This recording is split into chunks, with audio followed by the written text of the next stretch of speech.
നമ്മൾ 3 units finish ചെയ്തു. ഇപ്പോൾ 4ാമത്തെ യൂണിറ്റിലേക്ക് കടക്കുകയാണ്. അതിൽ ക്ലൈമറ്റിനെ കുറിച്ചാണ് ഡീറ്റെയിൽ ആയിട്ട് പറയുന്നത്. ഇതിൽ ടോട്ടൽ 5 ചാപ്റ്റേഴ്സ് ഉണ്ട്. അതിൽ ആദ്യത്തെ അറ്റ്മോസ്ഫിയറിനെ കുറിച്ചുള്ള ചാപ്റ്ററാണ്. Chapter 8 composition and structure of atmosphere. ഏതൊരു ലിവിങ് ഓർഗാനിസത്തിനും സർവൈവ് ചെയ്യണമെങ്കിൽ എയർ അത്യാവശ്യമാണ്. കുറച്ച് മിനിറ്റുകൾ പോലും നമുക്ക് എയർ ഇല്ലാതെ ജീവിക്കാൻ പറ്റില്ല. അപ്പോൾ എർത്തിനെ എൻവലപ്പ് ചെയ്തിരിക്കുന്ന അറ്റ്മോസ്ഫിയറിലാണ് ശരിക്കും ഇത്രയും ഗ്യാസസ് അടങ്ങിയിരിക്കുന്നത്. അറ്റ്മോസ്ഫിയറിനെ കുറിച്ച് പഠിക്കുന്നത് ഭയങ്കര ഇമ്പോർട്ടൻ്റ് ആണ്. Atmosphere is A mixture of different gases and it envelops the earth all around. ഇതിൽ എന്തൊക്കെയുണ്ട്? ലൈഫ് ഗീവിങ് ഗ്യാസസ് ആയിട്ടുള്ള ഓക്സിജൻ, ഹ്യൂമൻസിന് വേണ്ടി ഓക്സിജൻ, ആനിമൽസിനും ഹ്യൂമൻസിനായിട്ട് ഓക്സിജൻ ആവശ്യമാണ്. പിന്നെ പ്ലാന്റ്സിന് ഫോട്ടോസിന്തസിസ് നടത്താനായിട്ട് കാർബൺ ഡൈ ഓക്സൈഡ് ആവശ്യമാണ്. അപ്പോൾ ഇതുപോലെ ഒരുപാട് നൈട്രജൻ, അങ്ങനെ കുറേ ഗ്യാസസ് അറ്റ്മോസ്ഫിയറിൽ അടങ്ങിയിട്ടുണ്ട്. അറ്റ്മോസ്ഫിയർ എർത്തിനെ എൻവലപ്പ് ചെയ്ത് കാണപ്പെടുന്നു. The air is an integral part of the Earth's mass, and 99% of the total mass of the atmosphere is confined to the height of 32 km from the Earth's surface. Air എന്ന് പറയുന്നത് colourless ആണ്, odourless ആണ്. അത് presence നമ്മൾക്ക് air ഉണ്ടെന്ന് എങ്ങനെയാണ് മനസ്സിലാക്കാൻ പറ്റുന്നത്? വിൻഡ് ബ്ലോ ചെയ്യുമ്പോൾ മാത്രമേ നമുക്കത് മനസ്സിലാവുള്ളൂ. നമുക്കത് ഫീൽ ചെയ്യത്തില്ല, നമുക്കത് കാണാൻ കഴിയില്ല, സ്മെൽ ചെയ്യാൻ കഴിയില്ല. Because it is colourless and odourless and it can be felt only when it blows as a wind. ഇനിയും atmosphere is composed of gases, water vapour and dust particles. അറ്റ്മോസ്ഫിയറിൽ ഗ്യാസസ് ഉണ്ട്, water vapour ഉണ്ട്, അതുപോലെ തന്നെ dust പാർട്ടിക്കിൾസും ഉണ്ട് അല്ലേ. അപ്പം പക്ഷേ ഇവയുടെയൊക്കെ അളവ് മാറിക്കൊണ്ടേയിരിക്കും. Proportion of gases changes in higher layers of the atmosphere in such a way that the oxygen will be almost negligible quantity at a height of 120 kilometre. 120 kilometre എർത്തിൻ്റെ സർഫസിൽ നിന്ന് 120 കിലോമീറ്റർ കഴിയുമ്പോഴത്തേക്കും ഓക്സിജൻ എന്ന് പറയുന്നത് ഓൾമോസ്റ്റ് നെഗ്ലിജിബിൾ ആണ്, കാണപ്പെടത്തില്ല. ഇനി carbon ഡൈ ഓക്സൈഡും വാട്ടറും എർത്തിൻ്റെ സർഫസിന് 90 കിലോമീറ്റർ ദൂരം വരെ മാത്രമേ കാണപ്പെടുന്നുള്ളൂ. കാർബൺ ഡൈ ഓക്സൈഡും വാട്ടറും found only up to 90 kilometre from the surface of the earth. ഇനിയിപ്പം ഓക്സിജൻ എന്ന് പറയുന്നത് ഓൾമോസ്റ്റ് 120 കിലോമീറ്ററിൽ അപ്പുറത്തേക്കില്ല. അപ്പോൾ എർത്തിനെ സറൗണ്ട് ചെയ്ത് അറ്റ്മോസ്ഫിയർ കാണപ്പെടുന്നു. അറ്റ്മോസ്ഫിയറിൽ ഗ്യാസസ് ഉണ്ട്, വാട്ടർ വേപ്പർ ഉണ്ട്, ഡസ്റ്റ് പാർട്ടിക്കിൾസ് ഉണ്ട്. നമുക്ക് ആദ്യം ഗ്യാസസിനെ കുറിച്ച് നോക്കാം. Carbon dioxide is a meteorologically a very important gas as it is transparent to the incoming solar radiation but opaque to the outgoing terrestrial radiation. ഇത് മെറ്റീരിയോളജിക്കലി ഭയങ്കര ഇമ്പോർട്ടൻ്റ് ആണ് കാർബൺ ഡൈ ഓക്സൈഡ്. പറയാൻ കാരണം എന്ന് വെച്ചാൽ സൺറൈസ്, സോളാർ റേഡിയേഷൻ്റെ ഇൻകമ്മിങ് ആയിട്ടുള്ള റേഡിയേഷനെല്ലാം carbon dye oxide present ആണെങ്കിൽ അതിനെ കടത്തിവിടും. പക്ഷേ തിരിച്ച് അങ്ങോട്ട് ടെറസ്ട്രിയൽ റേഡിയേഷൻ തിരിച്ച് പോകുന്നതിനെ ഒപ്പേക്കാണ്, അതിനെ അങ്ങോട്ട് കടത്തിവിടുത്തിട്ട് ഇവിടെ തന്നെ എർത്തിൻ്റെ അറ്റ്മോസ്ഫിയർ തന്നെ തങ്ങി നിർത്താനായിട്ട് കാർബൺ ഡൈ ഓക്സൈഡ് ഹെൽപ്പ് ചെയ്യുന്നു. എന്നിട്ടോ it absorbs a part of terrestrial റേഡിയേഷൻ്റെ ഒരു പാർട്ടിനെ അബ്സോർബ് ചെയ്തിട്ട് and reflect back some part of it towards earth surface. എന്നിട്ട് എർത്തിൻ്റെ സർഫസിലേക്ക് തന്നെ ഇതിനെ കുറച്ച് അബ്സോർബ് ചെയ്തിട്ട് തിരിച്ചു വിടുന്നു. അപ്പോൾ കാർബൺ ഡൈ ഓക്സൈഡ് ഇങ്ങോട്ട് 90 കിലോമീറ്റർ വരെ, എർത്തിൻ്റെ സർഫസിന് 90 കിലോമീറ്റർ വരെയുള്ള ഡിസ്റ്റൻസിൽ കാണപ്പെടുന്നുണ്ട്. കാർബൺ ഡൈ ഓക്സൈഡിൻ്റെ പ്രത്യേകത എന്താണ്? അത് ഇൻകമിങ് ആയിട്ടുള്ള സോളാർ റേഡിയേഷനെ കടത്തിവിടും, എർത്തിൻ്റെ സർഫസിലേക്ക് കടത്തിവിടും. പക്ഷേ ഔട്ട് ഗോയിങ് റേഡിയേഷനെ, അതായത് എർത്ത് റേഡിയേറ്റ് ചെയ്ത് വിടുന്നതിന്, റിഫ്ലക്റ്റ് ചെയ്ത് വിടുന്ന ആ റേഡിയേഷൻസ് ഉണ്ടല്ലോ, ആ റേഡിയേഷനെ ഈ ഗ്രീൻ ഹൗസ് ഗ്യാസ് ട്രാപ്പ് ചെയ്യും. അതായത് ഗ്രീൻ ഹൗസ് ഗ്യാസിനുള്ളതാണ് carbon dye oxide. Carbon dye oxide trap ചെയ്യും, എന്നിട്ട് തന്നെ റേഡിയേറ്റ് ചെയ്ത് എർത്തിൻ്റെ അറ്റ്മോസ്ഫിയറിലേക്ക്, എർത്തിൻ്റെ സർഫസിലേക്ക് പിന്നെയും വിടും. അപ്പോൾ ഇൻകമ്മിങ് സോളാർ റേഡിയേഷനെ കടത്തിവിടും. അതുകൂടാതെ റേഡിയേറ്റ് ചെയ്ത് പിന്നെ എർത്തിൻ്റെ സർഫസിൽ ചൂട് നിൽക്കാനായിട്ട് ഇത് സഹായിക്കും. It transparent to the incoming solar radiation but opaque to the outgoing terrestrial radiation. It absorbs a part of the terrestrial radiation and reflects back some part of it towards the Earth's surface. It is largely responsible for the greenhouse effect. ഇതാണ് ശരിക്കും എർത്തിനെ വാമാക്കി വെക്കുന്ന green house ഗ്യാസസിനകത്ത് വരുന്ന carbon dye ഓക്സൈഡാണ് മെയിനായിട്ടുള്ളത്. അപ്പം ഇതെന്ന് പറയുന്നത് largely responsible for the green house effect. മറ്റ് ഗ്യാസസിൻ്റെയൊക്കെ volume എന്ന് പറയുന്നത് അറ്റ്മോസ്ഫിയറിൽ കോൺസ്റ്റൻ്റ് ആണ്, വലിയ ചേഞ്ച് ഒന്നും വന്നിട്ടില്ല. പക്ഷേ കാർബൺ ഡൈ ഓക്സൈഡിൻ്റെ വോളിയത്തിന് ഭയങ്കരമായ ചേഞ്ച് വന്നിട്ടുണ്ട്. അപ്പോൾ കാർബൺ ഡൈ ഓക്സൈഡിൻ്റെ വോളിയത്തിന് ചേഞ്ച് വന്നാൽ എന്ത് സംഭവിക്കും? പിന്നെയും എർത്ത് ഒരുപാട് ചൂടാകും, ബിക്കോസ് ഓഫ് നമ്മളിപ്പോൾ പറഞ്ഞ ഫിനോമിനൻ കൊണ്ട് തന്നെ. അപ്പം കാർബൺ ഡൈ ഓക്സൈഡിൻ്റെ വോളിയം ഒരുപാട് കഴിഞ്ഞ് പാസ്റ്റ് ഡിക്കേഡായിട്ട് ഒരുപാട് കൂടുന്നുണ്ട്. എന്തുകൊണ്ടാണ്? ബേണിംഗ് ഓഫ് ഫോസിൽ ഫ്യൂൽസ് അതിൻ്റെ മെയിൻ കാരണമാണ്. This has also increase the temperature of air. Indian ഗ്യാസസിൽ പറയുന്ന ഒരു ഇമ്പോർട്ടൻ്റ് ആണ് ozone. Ozone is another important component of the atmosphere found between 10 and 50 kilometre above the earth surface. എർത്തിൻ്റെ സർഫസിന് 10 and 50 kilometre മുകളിൽ കാണപ്പെടുന്നതാണ് ശരിക്കും ഇത് ഓസോൺ എന്ന് പറയുന്നത്. ഇത് ശരിക്കും ഒരു ഫിൽറ്ററായിട്ട് ആക്ട് ചെയ്യുന്ന and absorbs the ultraviolet rays radiating from the sun. സണ്ണിൽ നിന്ന് റേഡിയേറ്റ് ചെയ്ത് വരുന്ന അൾട്രാ വയലറ്റ് റേസിനെ ഫിൽറ്റർ ചെയ്ത് മാത്രമാണ് ഓസോൺ വിടുന്നുള്ളൂ ഇങ്ങോട്ട്. എന്നുവെച്ചാൽ സൺറൈസിനെ ഫിൽട്ടർ ചെയ്യുന്നു, എന്നിട്ട് അൾട്രാ വയലറ്റ് റേസിനെ അവർ അബ്സോർബ് ചെയ്യും, ഓസോൺ അബ്സോർബ് ചെയ്യും, എന്നിട്ട് ബാക്കി റേസിനെയാണ് ശരിക്കും ഇത് എർത്തിൻ്റെ സർഫസിലേക്ക് വരുന്നത്. കാണപ്പെടുന്നത് 10 and 50 കിലോമീറ്ററിന്, എർത്തിൻ്റെ സർഫസിൽ നിന്ന് 10 and 50 കിലോമീറ്റർ മുകളിലാണ് ഇത് കാണപ്പെടുന്നത്. Next water vapour. Water vapour is also a variable gas in the atmosphere which decreases with altitude. Altitude കൂടുന്നതിനനുസരിച്ച് വാട്ടർ വേപ്പറിൻ്റെ കൗണ്ട് കുറഞ്ഞു വരും, എമൗണ്ട് കുറഞ്ഞു വരും with altitude. In the warm and wet tropics, warm and wet tropic region എപ്പോഴും warm ആയിരിക്കും, വെറ്റും ആയിരിക്കും. It may account for 4% of the air by volume.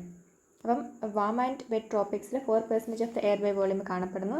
And പക്ഷേ dry and cold areas of desert and polar regions, polar റീജിയൻസിലും ഡെസേർട്ടിലും എന്നൊക്കെ പറയുന്നത് അവിടെ ഡ്രൈ ആണ്, cold areas, polar regions cold areas ആണ്, ഡെസേർട്ട് ഡ്രൈ ആയിരിക്കും. It may be less than 1% of air, അതിൻ്റെ 1% എന്ന് പറയുന്നതായിരിക്കും ജസ്റ്റ് വാട്ടർ വേപ്പർ എന്ന് പറയുന്നത് ഇങ്ങനെയുള്ള ഏരിയാസിൽ. പക്ഷേ വാം ആൻഡ് വെറ്റ് ട്രോപ്പിക് റീജിയൻസിൽ എങ്ങനെയാണ് കാണപ്പെടുന്നത്? 4% ഓഫ് ഇത് തന്നെയായിരിക്കും, വാട്ടർ വേപ്പർ തന്നെയായിരിക്കും കാണപ്പെടുക. Water vapour also decreases from the equator towards pole. ഇക്വേറ്ററിൽ നിന്നും പോൾസിലേക്ക് എത്തുമ്പോഴത്തേക്കും വാട്ടർ വേപ്പർ പിന്നെയും കുറഞ്ഞു വരും. വാട്ടർ വേപ്പർ എന്തിനു ഹെൽപ്പ് ചെയ്യുന്നുണ്ട്? Also absorbs parts of the insolation incoming solar radiation, insolation from the sun and preserves earth's radiated heat, എർത്തിൻ്റെ റേഡിയേറ്റഡ് ഹീറ്റിനെ പ്രിസർവ് ചെയ്യുന്നുണ്ട്. ഇതും acts like a blanket allowing the earth neither to become too cold nor too hot. അപ്പോൾ എർത്തിനെ ഒരുപാട് ചൂടാവാൻ സമ്മതിക്കുന്നില്ല, ഒരുപാട് തണുക്കാനും സമ്മതിക്കില്ല, അത്തരത്തിലൊരു ബ്ലാങ്കറ്റ് ആയിട്ട് ആക്ട് ചെയ്യുന്നതാണ് water vapour. Water vapour also contributes to stability and instability in the air. Next dust പാർട്ടിക്കിളാണ്. Atmosphere has a sufficient capacity to keep small solid particles which may originate from different sources and include sea salt, fine soil, smoke soot, ash, pollen, dust and disintegrated particles of meteors. അറ്റ്മോസ്ഫിയറിൽ ഒരുപാട് ചെറിയ ചെറിയ solid particles കാണപ്പെടുന്നുണ്ട്. അതിനകത്ത് sea salts ഉണ്ടാവും, fine soil ഉണ്ടാവും, smoke soot കാണപ്പെടും, ash, pollen, പിന്നെ dust and disintegrated particles of മീറ്റിയോസ്.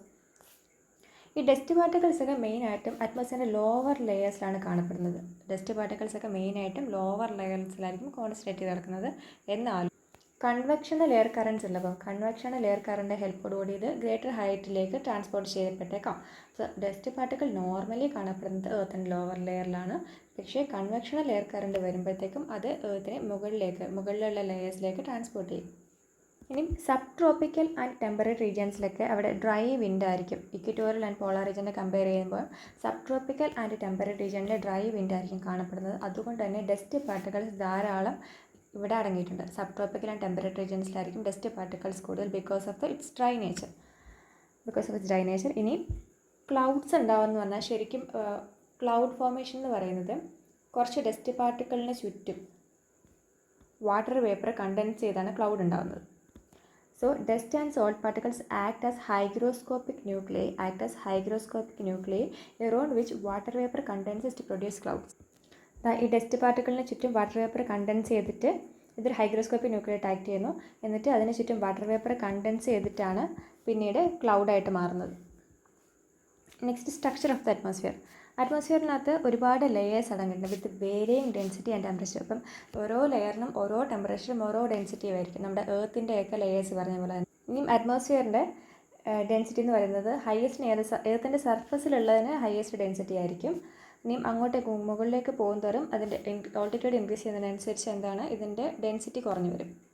അറ്റ്മോസ്ഫിയറിൻ്റെ ലെയറിൻ്റെ density എന്ന് പറയുന്നത് എർത്തിൻ്റെ സർഫസിലുള്ളതിന് ഹൈ ഡെൻസിറ്റി ആയിരിക്കും. മുകളിലേക്ക് പോകുന്നതോറും ഡെൻസിറ്റി കുറഞ്ഞു വരും. അപ്പോൾ ഇത് നോക്കുമ്പോൾ ഇതാണ് മൊത്തത്തിൽ അറ്റ്മോസ്ഫിയർ ഫിഗർ. അപ്പം ഇത് എർത്തിന് ചുറ്റും ഒരു എൻവലപ്പ് പോലെ കാണപ്പെടുന്നു. അപ്പം എർത്തിൻ്റെ സർഫസിൽ കാണപ്പെടുന്ന ലെയറിലായിരിക്കും ഏറ്റവും കൂടുതൽ ഡെൻസിറ്റി. അപ്പം ഡെൻസിറ്റി ഏറ്റവും കൂടുതലെന്ന് പറയുന്നത് എവിടെയായിരിക്കും? ഈ ട്രോപ്പോസ്ഫിയറിക് ലെയറിലായിരിക്കും ഏറ്റവും ഡെൻസിറ്റി കൂടുതൽ. മുകളിലേക്ക് പോകുന്നവർ അപ്പോൾ ഇവിടേക്ക് പോകുന്നവർ ഡെൻസിറ്റി കുറഞ്ഞു വരും. അപ്പോൾ ഓൾട്ടിറ്റ്യൂഡ് കൂടുന്നതിനനുസരിച്ച് ഡെൻസിറ്റി കുറയും. അപ്പോൾ ഡെൻസിറ്റി ഏറ്റവും കൂടുതൽ എവിടെയായിരിക്കും? എർത്തിൻ്റെ സർഫസിനോട് ചേർന്ന് കാണപ്പെടുന്ന ലെയറായ ട്രോപ്പോസ്ഫിയറിലായിരിക്കും. ഇനി അറ്റ്മോസ്ഫിയറിക് കോളത്തിന് നമുക്ക് 5 ഡിഫറെൻറ്റ് ലെയേഴ്സ് ആയിട്ട് ഡിവൈഡ് ചെയ്യാം depending upon the temperature condition. They are troposphere, stratosphere, mesosphere, thermosphere, exosphere. Earth അതിൻ്റെ സർഫസിൽ troposphere, stratosphere, mesosphere, thermosphere and exosphere. Troposphere, stratosphere, mesosphere, thermosphere, exosphere ഇങ്ങനത്തെ 5 ലെയറാണ് എർത്തിൻ്റെ അറ്റ്മോസ്ഫിയറിനുള്ളത്. എന്തിൻ്റെ ബേസിലാണ്? ടെമ്പറേച്ചർ കണ്ടീഷൻ്റെ ബേസിലാണ് ഇതിനെ ലെയറുകളായിട്ട് തിരിച്ചിരിക്കുന്നത്. ഇനി ട്രോപ്പോസ്ഫിയർ എന്ന് പറയുന്നത് നമുക്ക് ആദ്യം ട്രോപ്പോസ്ഫിയർ നോക്കാം. Troposphere is a lower most layer of the atmosphere. അറ്റ്മോസ്ഫിയറിൻ്റെ ലോവർ മോസ്റ്റ് ലെയർ എന്ന് പറയുന്നത് ട്രോപ്പോസ്ഫിയർ ആണ്. ആവറേജ് ഹൈറ്റ് ഉണ്ട് 13 കിലോമീറ്റർ ആണ്. എക്സ്റ്റെൻസ് റഫ്ലി to a height of 8 kilometre near the poles and about 18 kilometre at the equator. ഇത് എർത്തിനെ മുഴുവൻ കവർ ചെയ്യുന്നതല്ലേ. അപ്പം എന്താണ്, പോൾസിൻ്റെ ഏരിയയിൽ ആവറേജ് ഹൈറ്റ് ഈസ് 13 കിലോമീറ്റർ ആണ്. അതിനകത്ത് ശരിക്കും പോൾ ഏരിയയിൽ പോളാർ റീജിയനിൽ ശരിക്കും ഒരു 8 കിലോമീറ്റർ വരെയൊക്കെ ആയിട്ട് ഹൈറ്റ് ഉണ്ടാവുക. പക്ഷേ ഇക്വേറ്ററിൻ്റെ റീജിയൻ എടുക്കുമ്പോഴത്തേക്ക് അതിന് 18 കിലോമീറ്ററോളം വരാറുണ്ട്. എന്നുവെച്ചാൽ the thickness of the troposphere is greatest at the equator because heat is transported to great height by strong convectional current. Strong convectional current ഉള്ളതുകൊണ്ട് തന്നെ ഹീറ്റ് ഗ്രേറ്റർ ഹൈറ്റിലേക്ക് ട്രാൻസ്പോർട്ട് ചെയ്യാൻ പറ്റുന്നത്. അപ്പം thickness of the troposphere is greatest at the equator because heat is transported to great heights by strong convectional currents. അപ്പോൾ ഈ ലെയറിലാണ് മിക്കവാറും ഡസ്റ്റ് പാർട്ടിക്കിൾസും വാട്ടർ വേപ്പറും അടങ്ങുന്നത്. ഡസ്റ്റ് പാർട്ടിക്കിൾസും വാട്ടർ വേപ്പറും. അപ്പം ഡസ്റ്റ് പാർട്ടിക്കിൾസിന് ചുറ്റും വാട്ടർ വേപ്പർ കണ്ടൻസ് ചെയ്തിട്ട് ക്ലൗഡ് ഉണ്ടാകുന്നതാണ്. അപ്പോൾ ഇവിടെ ക്ലൗഡ് നല്ല രീതിയിൽ കാണുമല്ലോ. അപ്പം this layer contains dust particles and water vapour. All changes in the climate and weather takes place in this layer. അപ്പം നമ്മുടെ ക്ലൈമറ്റിൻ്റെയും നമ്മളിപ്പോൾ അനുഭവിക്കുന്ന മഴ അതുപോലെ ഫിനോമിനൊക്കെ എല്ലാ ക്ലൈമറ്റും വെതർ കണ്ടീഷൻസ് ഇവിടെ എവിടെയാണ് നടക്കുന്നത്? ട്രോപ്പോസ്ഫിയറിലാണ് നടക്കുന്നത്. The temperature in this layer decreases at the rate of 1 degree Celsius for every 165 metre of height. ഓരോ 165 മീറ്റർ കഴിയുമ്പോഴും 1 ഡിഗ്രി സെൽഷ്യസ് വെച്ചിട്ട് ടെമ്പറേച്ചർ എന്ത് ചെയ്യും? ഡിക്രീസ് ചെയ്തുകൊണ്ടിരിക്കും. ഇതെന്ന് പറയുന്നത് most important layer for all biological ആക്ടിവിറ്റിയും കൂടെയാണ്. ട്രോപ്പോസ്ഫിയർ നമ്മൾ അനുഭവിക്കുന്ന ക്ലൈമറ്റ് മെറ്റീരിയോളജി റിലേറ്റഡ് ഫിനോമിന അല്ല. മഴ കാണപ്പെടുന്ന ഇവിടെയാണ്, ക്ലൗഡ്സ് ഇവിടെയാണ് കൂടുതൽ കാണപ്പെടുന്നത്. അതുപോലെ തന്നെ ഓരോ 165 മീറ്റർ കഴിയുമ്പോഴും 1 ഡിഗ്രി സെൽഷ്യസ് ആയിട്ട് ടെമ്പറേച്ചർ ഡിക്രീസ് ചെയ്തുകൊണ്ടിരിക്കും. ടെമ്പറേച്ചർ ഓരോ 165 മീറ്റർ കഴിയുമ്പോഴും 1 ഡിഗ്രി സെൽഷ്യസ് കുറഞ്ഞുകൊണ്ടേയിരിക്കും. ഇത് പോളാർ റീജിയണിൽ 8 കിലോമീറ്റർ വരെയും ഇക്വറ്റോറിയൽ റീജിയണിൽ 13 കിലോമീറ്റർ വരെയാണ് കാണപ്പെടുക. Because of the convectional current heat transport ചെയ്യുമെന്ന് പറഞ്ഞിരുന്നു. ഈ ലെയറാണ് എല്ലാ ബയോളജിക്കൽ ആക്ടിവിറ്റിക്കും ഇമ്പോർട്ടൻ്റ് ആയിട്ടുള്ള ലെയർ. ഇനി ട്രോപ്പോസ്ഫിയറിനും സ്ട്രാറ്റോസ്ഫിയറും, ട്രോപ്പോസ്ഫിയറിന് തൊട്ട് മുകളിൽ കാണുന്ന ലെയറാണ് സ്ട്രാറ്റോസ്ഫിയർ എന്ന്. അപ്പോൾ ഇതിനിടയ്ക്കുള്ള ഒരു സെപ്പറേറ്റിംഗ് സോൺ ഉണ്ട്. അതിനെ പറയുന്ന പേരാണ് ട്രോപ്പോപോസ് എന്ന് പറയുന്നത്. അപ്പോൾ ട്രോപ്പോസ്ഫിയറിനും സ്ട്രാറ്റോസ്ഫിയറിനും ഇടയിൽ സെപ്പറേറ്റ് ചെയ്യുന്ന ലെയറാണ് ട്രോപ്പോപോസ് എന്ന്. ഇനി the air temperature at the tropopause is about -80 degree Celsius over the equator. ഇക്വേറ്ററിൻ്റെ റീജിയനിൽ -80 ഡിഗ്രി സെൽഷ്യസ് ആയിരിക്കും. ഇക്വേറ്ററിൻ്റെ റീജിയനിൽ -80 ഡിഗ്രി സെൽഷ്യസ് ആയിരിക്കും. And about -45 degree Celsius over the poles. Pole റീജിയനിൽ -45 ഡിഗ്രി സെൽഷ്യസ് ആയിരിക്കും. ഒന്നുകൂടെ പറയാം. That air temperature at the tropopause is about -80 degree Celsius over the equator and about -45 degree Celsius over the poles. പിന്നെ ഇവിടുത്തെ temperature, ട്രോപ്പോപോസിലെ temperature എന്ന് പറയുന്നത് nearly constant ആണ്. അതുകൊണ്ട് തന്നെ ഇതിനെ ട്രോപ്പോപോസ് എന്ന് വിളിക്കുന്നത്. സ്ട്രാറ്റോസ്ഫിയറിന് കാണപ്പെടുന്നത് ട്രോപ്പോപോസിന് മുകളിലായിട്ടാണ്. അപ്പോൾ ട്രോപ്പോസ്ഫിയർ, അതിന് മുകളിൽ സ്ട്രാറ്റോസ്ഫിയർ, ഇതിനിടയ്ക്കായിട്ട് ട്രോപ്പോപോസ് ഉണ്ട്. And extends up to height. Stratosphere എത്ര extends up to height 50 kilometre. 50 kilometre ഹൈറ്റിലേക്കാണ് എന്ത് എക്സ്റ്റെൻഡ് ചെയ്ത് കിടക്കുന്നത്? സ്ട്രാറ്റോസ്ഫിയർ എക്സ്റ്റെൻഡ് ചെയ്ത് കിടക്കുന്നത്. ഇനി സ്ട്രാറ്റോസ്ഫിയറിൻ്റെ ഏറ്റവും ഇമ്പോർട്ടൻറ്റ് ഫീച്ചർ എന്ന് പറയുന്നത് കണ്ടെയ്ൻസ് ഓസോൺ ലെയർ. സ്ട്രാറ്റോസ്ഫിയറിൽ എന്ത് അടങ്ങിയിട്ടുണ്ട്? ഓസോൺ ലെയർ അടങ്ങിയിട്ടുണ്ട്. This layer absorbs ultraviolet radiation and Shields life on earth from intense harmful form of energy. ഇത് ശരിക്കും ഒരു ഒരു എൻവലപ്പ് പോലെ നിൽക്കുന്നു. എന്നിട്ട് ഫിൽറ്റർ ചെയ്ത് മാത്രമേ സൺറൈസിന് കടത്തി വിടുന്നുള്ളൂ. ഇത് എന്നിട്ട് എന്തിനെ അബ്സർവ് ചെയ്യുന്നു? ഹാംഫുൾ ആയിട്ടുള്ള അൾട്രാവയലറ്റ് റേഡിയേഷനെ അബ്സർവ് ചെയ്യുന്നു. Shields life on the earth from intense harmful form of energy. ഇത് സ്ട്രാറ്റോസ്ഫിയറിലാണ് ശരിക്കും ഓസോൺ അടങ്ങിയിരിക്കുന്നത്. സ്ട്രാറ്റോസ്ഫിയറിൽ ഓസോൺ. ട്രോപ്പോസ്ഫിയറിന് മുകളിൽ ട്രോപ്പോസ്ഫിയറിന് സ്ട്രാറ്റോസ്ഫിയറിന് ഇടയ്ക്ക് കാണുന്ന ലെയർ എന്ന് പറയുന്നത് ട്രോപ്പോപോസ് ആണ്. ട്രോപ്പോപോസ്.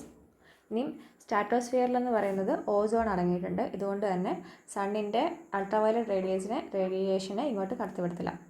Next mesosphere lies above the stratosphere which extends up to height of 80 kilometre. ഒരു 80 കിലോമീറ്ററോളമാണ് മീസോസ്ഫിയർ എക്സ്റ്റെൻഡ് കിടക്കുന്നത്. സ്ട്രാറ്റോസ്ഫിയർ എക്സ്റ്റെൻഡ് ചെയ്ത് കിടക്കുന്നത് 50 കിലോമീറ്ററോളമായിരുന്നു. മീസോസ്ഫിയർ എക്സ്റ്റെൻഡ് ചെയ്ത് കിടക്കുന്നത് 80 കിലോമീറ്ററോളമാണ്. ഈ ലെയറിൽ ഒരിക്കൽ ടെമ്പറേച്ചർ ഡിക്രീസ് ചെയ്ത് തുടങ്ങും. സ്ട്രാറ്റോസ്ഫിയറിൽ അധികം പറഞ്ഞില്ല. മീസോസ്ഫിയറിൽ എത്തിക്കഴിയുമ്പോൾ temperature starts decreasing with the increase in altitude. Altitude കൂടുന്നതിനനുസരിച്ച് ടെമ്പറേച്ചർ ഡിക്രീസ് ചെയ്ത് തുടങ്ങും. And reaches up to -100 degree Celsius at the height of 80 kilometre. അപ്പോൾ 80 കിലോമീറ്റർ എത്തുമ്പോഴത്തേക്കും അതിൻ്റെ ടെമ്പറേച്ചർ നിന്ന് -100 ഡിഗ്രി സെൽഷ്യസ് വരെ പോവാം. ട്രോപ്പോപോസിലെ ടെമ്പറേച്ചർ കോൺസ്റ്റൻ്റ് ആണെന്ന് പറഞ്ഞു. ഇനിയിപ്പം മീസോസ്ഫിയറിൽ ടെമ്പറേച്ചർ എന്ന് പറയുന്നത് ഡിക്രീസ് ചെയ്ത് തുടങ്ങും with an increase in altitude and reaches up to -100 degree Celsius at height of 80 kilometre. ഇനി അപ്പർ ലിമിറ്റ് ഓഫ് മീസോസ്ഫിയറിൻ്റെ അപ്പർ ലിമിറ്റിനെ പറയുന്ന പേരാണ് മീസോപോസ് എന്ന് വിളിക്കുന്നത്. മീസോസ്ഫിയറിൻ്റെ അപ്പർ ലിമിറ്റാണ് മീസോപോസ്. ഇനി അയോണോസ്ഫിയർ ഉണ്ട് അടുത്തത്. അപ്പോൾ ട്രോപ്പോസ്ഫിയറായി, ട്രോപ്പോപോസായി, സ്ട്രാറ്റോസ്ഫിയറിൽ ഓസോണായി, അതിന് മുകളിൽ മീസോസ്ഫിയറായി. മീസോസ്ഫിയറിൻ്റെ മുകളിലുള്ള പാർട്ടാണ് മീസോപോസ് എന്ന് വിളിക്കുന്നത്. മീസോസ്ഫിയർ 80 കിലോമീറ്റർ വരെയാണ് കിടക്കുന്നത്. അപ്പോൾ അയണോസ്ഫിയർ എന്ന് പറയുന്നത് is located between 80 and 400 kilometre above mesopause. മീസോപോസിന് മുകളിലായിട്ട് upper limit of the mesosphere ആണ് മീസോപോസ്. അപ്പോൾ മീസോപോസിന് മുകളിലായിട്ട് 80 മുതൽ 400 കിലോമീറ്റർ വരെ എക്സ്റ്റെൻഡ് ചെയ്ത് കിടക്കുന്നതാണ് ശരിക്കും അയണോസ്ഫിയർ എന്ന് പറയുന്നത്. It contains electrically charged particles known as ions. Ions എന്ന് വിളിക്കാൻ കാരണം ഇതിൽ അയോൺസ് അടങ്ങിയിട്ടുണ്ട്. ഇലക്ട്രിക്കലി ചാർജ്ഡ് പാർട്ടിക്കിളായിട്ടുള്ള അയോൺസ് ഈ ലെയറിൽ കാണപ്പെടുന്നു. Hence it is known as ionosphere. ഇനിയും radio waves transmitted from the earth are reflected back to the earth by this layer. അപ്പോൾ റേഡിയോ വേവ്സിനെ എർത്തിലേക്ക് റിഫ്ലക്റ്റ് ചെയ്ത് വിടുന്നത്, എർത്തിൽ നിന്നും ട്രാൻസ്മിറ്റ് ചെയ്ത് പോകുന്ന റേഡിയോ വേവ്സിനെ എർത്തിലേക്ക് റിഫ്ലക്റ്റ് ചെയ്ത് വിടുന്നത് അയോണോസ്ഫിയർ ആണ്. ഇവിടുത്തെ temperature here starts increasing with height. ഇതുവരെ പറഞ്ഞ ടെമ്പറേച്ചർ ഡിക്രീസ് ചെയ്യുന്നതായിരുന്നു, പക്ഷേ അയോണോസ്ഫിയറിൽ എത്തുമ്പോൾ ടെമ്പറേച്ചർ ഇൻക്രീസസ് വിത്ത് ഹൈറ്റ്.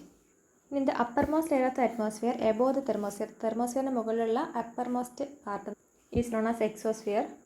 ഇതാണ് ഏറ്റവും highest layer. But very little is known about. എക്സോസ്ഫിയറിനെ കുറിച്ച് കൂടുതൽ ഡീറ്റെയിൽസും അറിയത്തില്ല. ഏറ്റവും ഹയസ്റ്റ് ലെയർ ആണെന്ന് മാത്രമേ നമുക്ക് അറിയത്തുള്ളൂ. ഇവിടെ എന്തൊക്കെ കണ്ടൻസ് മറ്റ് ലെയേഴ്സിനെ പറയുന്നത് നമുക്ക് സ്പെസിഫിക് ആയിട്ട് പറയാൻ പറ്റില്ല. എന്ത് തന്നെ ആയിരുന്നാലും അതിന് എക്സ്ട്രീമലി റേറിഫൈഡ് ആണ്. It gradually merges with outer space. നമുക്ക് ഇമ്പോർട്ടൻ്റ് എന്ന് പറഞ്ഞാൽ ഫസ്റ്റ് 2 ലെയേഴ്സാണ് ഇമ്പോർട്ടൻറ്റ്. ട്രോപ്പോസ്ഫിയറും സ്ട്രാറ്റോസ്ഫിയറാണ് important. Troposphere, stratosphere, mesosphere, thermosphere, exosphere. ഇത് പിന്നെ ഇതിനെക്കുറിച്ച് ഡീറ്റെയിൽസ് ഒന്നും നമുക്ക് അറിയത്തില്ല. ഇത് ഔട്ടർ സ്പേസുമായിട്ട് മെർജ് ചെയ്ത് പിന്നെ കിടക്കുകയാണുള്ളത്. നമുക്ക് ഏറ്റവും ഇമ്പോർട്ടൻറ്റ് സ്ട്രാറ്റോസ്ഫിയറും ട്രോപ്പോസ്ഫിയറുമാണ്. മെസോസ്ഫിയറിൻ്റെ മുകളിൽ എന്താണ് മീസോപോസ് ഉണ്ട്. തെർമോസ്ഫിയറും അയണോസ്ഫിയറും ഏകദേശം സെയിമാണ്. ഇത് ഓവർലാപ്പ് ചെയ്ത് കിടക്കുന്നത്. എന്തായാലും അയോൺസ് കൂടുതൽ കാണപ്പെടുന്ന അയണോസ്ഫിയറിലാണ്. റേഡിയോ വേവ്സിനെ റേഡിയേറ്റ് ചെയ്ത് വിടുന്നത് അയണോസ്ഫിയറാണ്. അതിന് മുകളിൽ കാണപ്പെടുന്നതാണ് exosphere. Elements of weather and climate. The main elements of atmosphere which are subject to change and which influence human life on earth എന്ന് പറയുന്നത് temperature, pressure, winds, humidity, clouds and precipitation ആണ്. അപ്പോൾ temperature important, pressure, winds, humidity, clouds, precipitation ഇതെല്ലാം തന്നെ human ലൈഫിനെ consider ചെയ്യുമ്പോഴത്തേക്കും ഭയങ്കര important ആയിട്ടുള്ള കാര്യങ്ങളാണ്. ഇതൊക്കെ അറ്റ്മോസ്ഫിയറിൻ്റെ മെയിൻ എലമെൻറ്റ്സ് തന്നെയാണ്. നമുക്ക് കമ്മിങ് ചാപ്റ്റേഴ്സിൽ നോക്കും. നമ്മളിതിൽ സ്ട്രക്ചർ പറഞ്ഞില്ല. ട്രോപ്പോസ്ഫിയർ, സ്ട്രാറ്റോസ്ഫിയർ, മീസോസ്ഫിയർ, തെർമോസ്ഫിയർ, അതിന് മുകളിലേക്ക് എക്സോസ്ഫിയർ. അതിനെക്കുറിച്ച് ഡീറ്റെയിൽ ആയിട്ടൊന്നും അറിയാത്തതുകൊണ്ട് അതിൽ ഗ്രാഫ് ശരിക്കും പ്ലോട്ട് ചെയ്തിട്ടില്ല. ട്രോപ്പോസ്ഫിയറിന് സ്ട്രാറ്റോസ്ഫിയറിൻ്റെ ഇടയ്ക്ക് ട്രോപ്പോപോസ് ഉണ്ട്. സ്ട്രാറ്റോസ്ഫിയറിൻ്റെയും മീസോസ്ഫിയറിൻ്റെ ഇടയ്ക്ക് സ്ട്രാറ്റോപോസ് ഉണ്ട്. ആൻഡ് മീസോസ്ഫിയറിൻ്റെയും തെർമോസ്ഫിയറിൻ്റെ ഇടയ്ക്ക് മീസോപോസ് ഉണ്ട്. ട്രോപ്പോസ്ഫിയറിൻ്റെ ആവറേജ് ഹൈറ്റ് 13 ആണ്. നമ്മൾ 13. അപ്പം ഇവിടെ എന്തുണ്ട്, സ്ട്രാറ്റോസ്ഫിയറിനും ട്രോപ്പോസ്ഫിയറിൻ്റെ ഇടയ്ക്ക് സെപ്പറേറ്റ് ചെയ്യുന്ന ട്രോപ്പോപോസ് ഇവിടെ ഉണ്ട്. അവിടെ ടെമ്പറേച്ചർ എന്ന് പറഞ്ഞാൽ കോൺസ്റ്റൻ്റ് ആണ്. ട്രോപ്പോസ്ഫിയറിൽ ടെമ്പറേച്ചർ മുകളിലേക്ക് പോകുന്നതോറും ടെമ്പറേച്ചർ കുറയും. ട്രോപ്പോസ്ഫിയറിൽ ടെമ്പറേച്ചർ കുറയും. അത് മൈനസിലേക്ക് ടെമ്പറേച്ചർ കുറഞ്ഞു വന്നു. കാരണം നമ്മൾ പറഞ്ഞ temperature in this layer decreases at the rate of 1 degree Celsius four every 165 centimeter of height.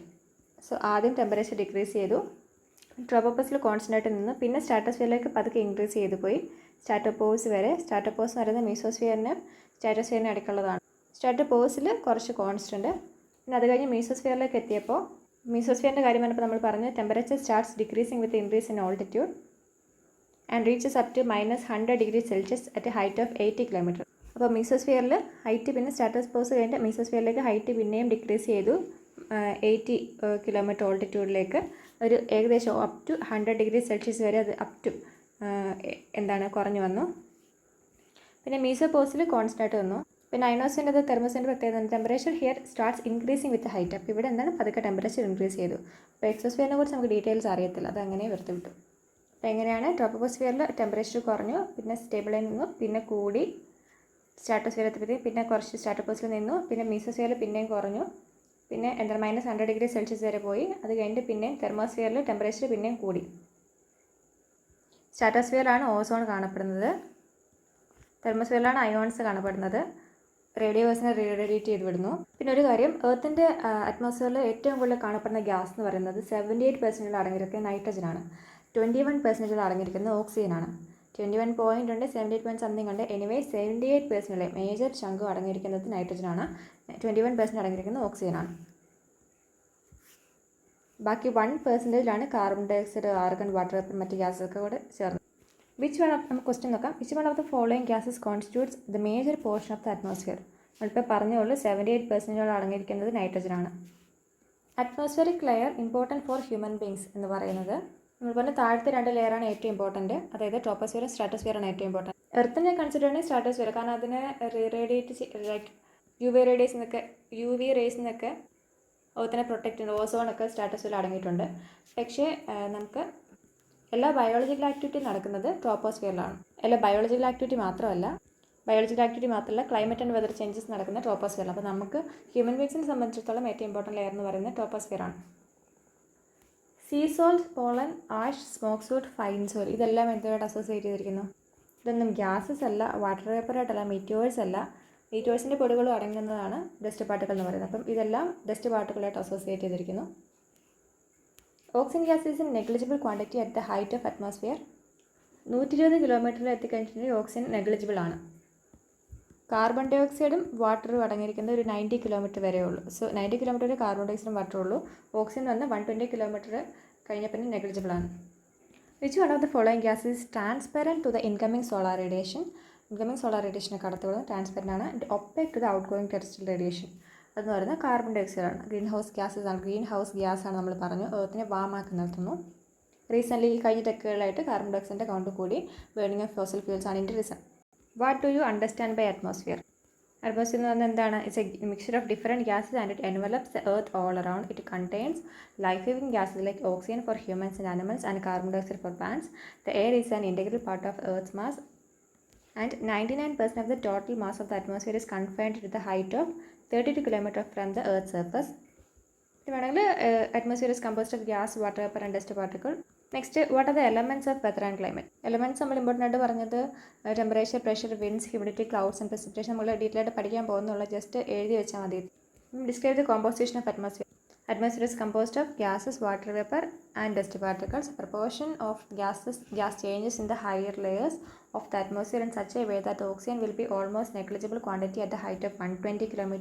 Carbon dioxide and water എന്ന് പറഞ്ഞാൽ 90 km വരെ കാണത്തുള്ളൂ. സ്ട്രക്ചർ ചോദിച്ചില്ല. അപ്പോൾ സ്ട്രക്ചർ ചോദിക്കുകയാണെങ്കിൽ നമ്മൾ മറ്റേ 5 ലെയേഴ്സിനെ കുറിച്ച് പറഞ്ഞാൽ മതി. Why is troposphere the most important of all layers of the atmosphere? എന്തുകൊണ്ടാണ്? ഈ ലെയറിലാണ് ഡസ്റ്റ് പാർട്ടിക്കിൾസും വാട്ടർ വേപ്പറും അടങ്ങിയിരിക്കുന്നത്. എല്ലാ ക്ലൈമറ്റ് ആൻഡ് വെതർ ചേഞ്ചസ് നടക്കുന്നത് ഈ ലെയറിലാണ്. ടെമ്പറേച്ചർ എന്ന് പറയുന്നത് ഡിക്രീസ് 1 ഡിഗ്രി സെൽഷ്യസ് ഒരു 165 മീറ്ററിലും കുറയും. അത് എഴുതിയില്ലെങ്കിലും this is the most important layer for all biological activity. അത് ഇമ്പോർട്ടൻ്റ് ആണ്. നെക്സ്റ്റ് 150 വേർഡ്സിൻ്റെ ക്വസ്റ്റൻ ആണ്. അപ്പോൾ describe the composition of atmosphere പറയും. Atmosphere composed of gases, water vapour and dust particles. ഗ്യാസസിനെ കുറിച്ച് ചെറിയ ഔട്ട്ലൈൻ, വാട്ടർ വേപ്പറിനെ കുറിച്ച് ചെറുതായിട്ട് പറയുക. ഡസ്റ്റ് പാർട്ടിക്കിൾസ് എന്തൊക്കെയാണ്? Sea salt, fine soil, smoke soot, ash, pollen, dust and disintegrated particles of meteors. Dust പാർട്ടിക്കിൾസിനെ കുറിച്ച് ജസ്റ്റ് ഒന്ന് പറയുക. Draw A suitable diagram for the structure of the atmosphere and label it and describe it. Structure കാണിക്കുന്ന just ഒരു figure വരയ്ക്കുക. Troposphere, stratosphere, mesosphere, thermosphere, exosphere വരയ്ക്കുക. ഓരോ ലെയേഴ്സിനെ കുറിച്ച് ഇമ്പോർട്ടൻ്റ് ആയിട്ട് പറയുക. ടെമ്പറേച്ചർ ഡിക്രീസ് എങ്ങനെ, അവിടെ എന്തൊക്കെ കാണപ്പെടുന്നു, ഓസോൺ എവിടെയാണ് കാണപ്പെടുന്നത്, പിന്നെ അയനോസ്ഫിയർ ഏതാണ്, അയനോസ്ഫിയറിൻ്റെ പ്രത്യേകത എന്താണ്, പിന്നെ ടെമ്പറേച്ചർ വരുന്ന ഗ്രാഫും പ്ലോട്ട് ചെയ്യാം. അപ്പോൾ നമ്മൾ അറ്റ്മോസ്ഫിയറിനെ കുറിച്ചുള്ള എല്ലാ ഡീറ്റെയിൽസും പറഞ്ഞു. Thank you.